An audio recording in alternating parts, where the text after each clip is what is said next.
እንዴ አብርሽ ሩታ እኮ ማለት ነው እንለያይ እኮ አላለችም። እንለያይ ብላለች። እንደ ቤተሰቦች ሩታ እኮ እንለያይ አይደለም ጥያቄዋ፣ ነገሮችን በደንብ አስተካክል፣ ለህይወትም ለትዳርም ለሁሉም ነገር ቀይ መስመር ልታበጅለት ይገባል ነው። እና ነገሮችን አንተ በደንብ ካስተካከልክ ሩታ ወደ ቤት ማትመለስበት ነገር የለም። ወደ ቤት በደንብ ነው የምትመለሰው።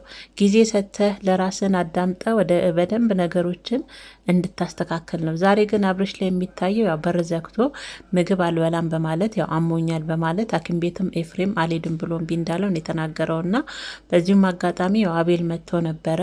አቤል ይዞለት የመጣው አንድ ደብዳቤ ሩታ ጠዋት አግኝታን የሰጠችኝ ደብዳቤው ምን እንደሆነ አላቅም፣ ግን እንዳትከፍተው አደራ ለአብርሽ ብቻ ስጥ በላኝ ነው ብሎ ደብዳቤውን እንግዲህ አምጥቶ ለአብርሽ ሰጥቶት ነበረ። አብርሽ አንብቦ ሲያለቅስ ነበረ።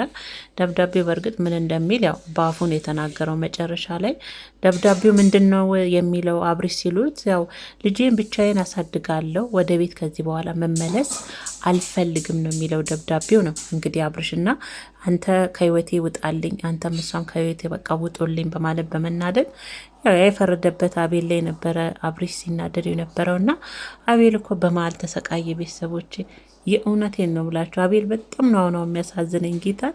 እንግዲህ ያ ደብዳቤ መጥፎ ቢሆን ለአብርሽ ይዞለት አይመጣም። ደግሞ በአደራ መልክ እንዳትገልጠው ብላ ነው የሰጠችኝ አለ። ግን አብርሽ በጣም የተናደደው ከደብዳቤው በላይ ለአቤል ነው። በቃ አንተ ምንድነው አላማ? እኔ እና እሷ እንዳንገናኝ ነው እንዴ?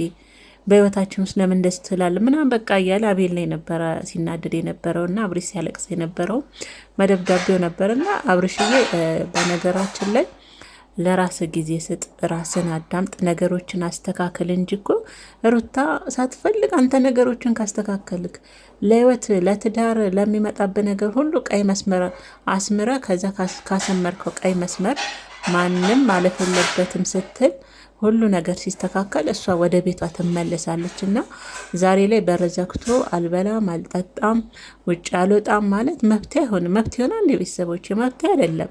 እና ያው ሴት ልጅ አንድ የምትወደውን ሰው በደንብ እንዲስተካከልላት ስለምትፈልግ ራሷን ከዛ ቦታ ራቅ አርጋ ለሱ ጊዜ ትሰጣለች። እና አንተ ደግሞ ያው በፊት የረፈደ ነገርም ቢሆን አሁንም ሩታ እድል ትሰጣለች። በሙሉ ልቤ ነው የምናገረው። ቤተሰቦች ስለምትወደው ከአንድም ስንት ተናገር ያለው በዚህ ፍቅሯ ላይ ብዙ ዋጋ የከፈለችለት ሴት ስለሆነች እንደዚሁ ዝም ብላ ትዳሯን በቃኝ ብላ የምትወጣ ሴት አይደለችም። እና አብርሽ ከቻል የእውነት ነገሮችን አስተካከል። ነገሮችን በደንብ ካስተካከል ሩታ ወደ ቤት ትመልሳለች። ምንም አትመልስበት ምክንያት የለም። አንታውን በረዘክተክ ምግብ አልበላም አሞኛል ሐኪም ቤት አልሄድም እንድትል አይደለም ጊዜዎችን የሰጠች። ለራሷ የሰጠችው ጊዜ ለራሷ ብቻ አይደለም ለአንተም ጭምር ነው። ጊዜዎችን ወስደ ራስን በደንብ እንድታዳምጥ፣ ግን ምግብ እንዳትበላ ራስን ቆልፈ ቤት ውስጥ ቁጭ እንድትል ወደ ውጭ እንዳትወጣ አይደለም። እንደዚህ እንድትሆን አይደለም እኮ ለራሷም ጊዜ ስትሰጥ ለአንተም ጊዜ እየሰጠች ነው። ራስ እንድታዳምጥ፣ ነገሮች እንድታስተካክል፣ በህይወት በትዳር ላይ ማንኛውም ነገር በሚመጣ ሰዓት ቀይ መስመር ልታበጅለት ያንን ዝግጁ እንድትሆን ነው እንጂ ሩታ ብዙ የለፋችበት ቤት ነው እንዲህ በቀላሉ አልመለስም እንደምትለው አይደለም። ደግሞ ልጇ ገና ናት አይደል ቤተሰቦቼ። ስለዚያን የምትወልደው ልጅ ደግሞ እናት ጋር ቢሆንም ከዛ በኋላ ቤቷ ገብታ ከአንተ ጋር የሚወለደው ልጅ ሴትም ትሁን ወንድ እንግዲህ ከአባትና ከእናቷ ጋር ነው ማደግ ያለባትና እንደዚህ መሆን አብርሽዬ አስፈላጊ አይደለም።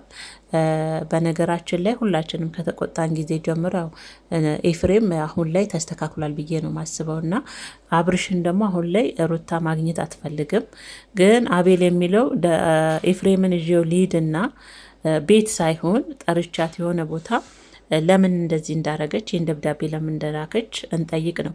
አብርሽ ደግሞ እኔ አብሬ ካልሄድኩኝ ምክንያቷ ምንድን ይህን ደብዳቤ ላከችበት ነው። እና ብቻ ከባድ ነው ቤተሰቦች። እንደዚህ አይነት ትዳር ይሰውር ነው። እውነቴን ነው። ምክንያቱም ትዳር ጠንከር ሲል ሲቻቻሉ ነገሮችን አብረው ሲያስተካክሉ ነው እንጂ እንደዚህ ከብዳል። እውነት አብርሽ ደግሞ ተረጋጋ፣ ነገሮችን ለማስተካከል ወስን፣ ያኔ ትመለሳለች።